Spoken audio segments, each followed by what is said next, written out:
Welcome, class, to Sentencing Sentences, Mastering the Art of Syntax. Syntax is just putting sentences and phrases together in a nice-sounding way, and that's what we're trying to do with sentences. First thing we're going to deal with is sentence variety, which really adds a lot of vitality to your writing.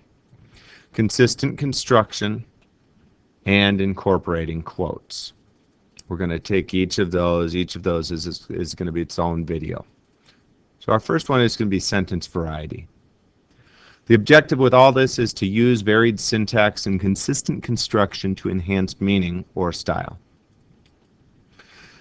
First of all, why? Most people just put a subject at the front of every sentence. How boring. You can spice things up a bit by varying the beginnings or reader's entrance into a sentence. Check out this original series of sentences.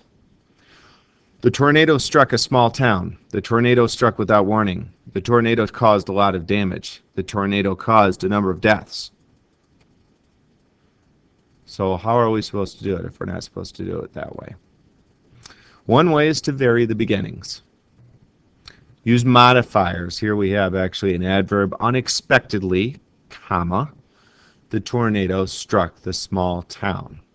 And usually those will get a comma right after them, just so you know. Use phrases. Leaving behind a trail of death and destruction in its wake, comma, the tornado swept through town. Now that's a phrase because it does not have a subject. Yes, subject. It does have a predicate, but we don't see exactly what's doing that until we get into the clause, the important part of the sentence, the tornado swept through town. You can use clauses. Now again, what is a clause? A clause is something that has minimally a subject and a predicate in it. This is a dependent clause because we've tacked a because on the front of it. Because the tornado was completely unexpected.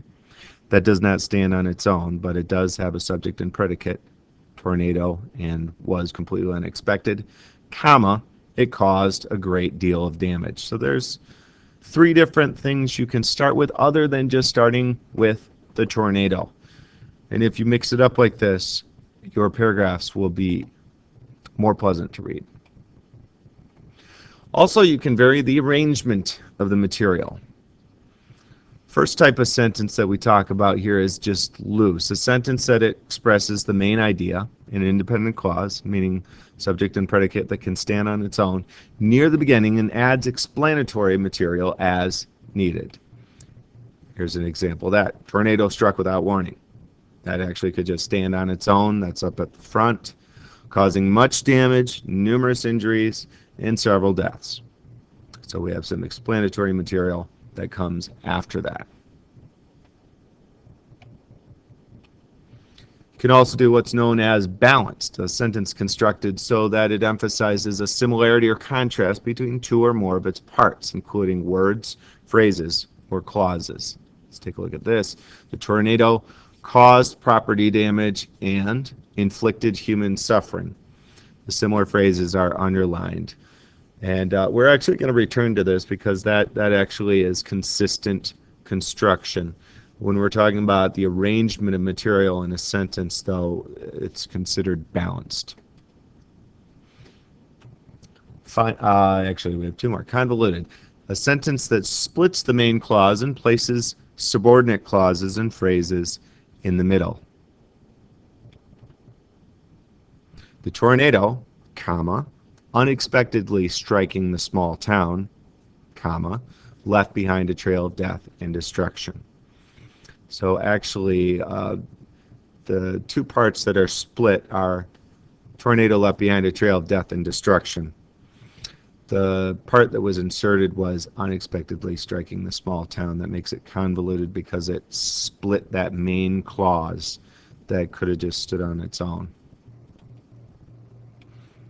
Finally, we have periodic, a sentence that postpones the most crucial or surprising idea till the middle or end.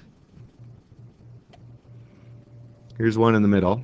Unexpected by the people of the town, the tornado struck, causing a lot of damage. Here's one at the end. Unexpected by the people of the town, the tornado caused a great deal of damage. And that may have a bit of a dramatic effect if we save that most important or crucial or surprising thing to the end of the sentence rather than saying it up front and then having a bunch of less important things come later. Not to say that that's always wrong, but this does potentially have a dramatic effect. Next, we will be looking at consistent construction.